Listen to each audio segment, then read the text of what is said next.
Welcome back to News Live. The call to restore the death penalty is unlikely to get the support of Malacanang. The president stressed that the death penalty is not the only deterrent to the commission of a crime. He wants the justice system strengthened. More from Elena Luna. President Aquino wants a thorough study to revive death penalty in the country. Senator Tito Soto has filed a bill at the upper chamber to lift the suspension of death penalty law by lethal injection. Ang tanong, nabigyan ba lahat ng kanyang karapatan na mapagtanggol na sarili sa korte? Yung bang talaga kakasigurado ba tayo na yung inosente ay hindi mako-convict? At sad to say, no, yan ay work in progress pa rin. No? Hanggang hindi tayo nakakatsak na talagang nabigyan lahat ng kanyang hustong karapatan para ipagtanggol ng kanyang sarili, yung pag tayo may sinintensyahan ng kamatayan na, wala nang bawian yun.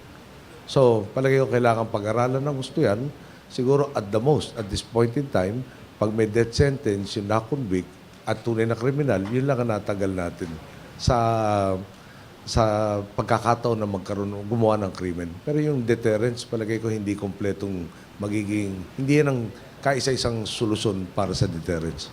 Mas deterrence siguro yung katiyakan na makukulong ka o mahuhuli ka pag may ginawa kang krimen. At yun ang puspusan natin ginagawa. Senator Soto based the filing of the bill to the alarming influx of heinous crimes in the country.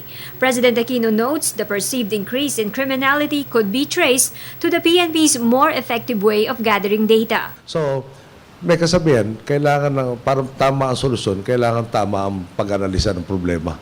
Kung itinatago o hindi pinapaalam, dapat isolve ng mga krimen, no? Dahil gusto magpaganda na kanilang crime solution report, hindi natin nasusolve yung krimen na yan. So, pwede magkaroon ng perception na dumami ang krimen dahil nga mas angkop yung datos o mas pinupuno at mas tama yung datos natin nalilikom ngayon.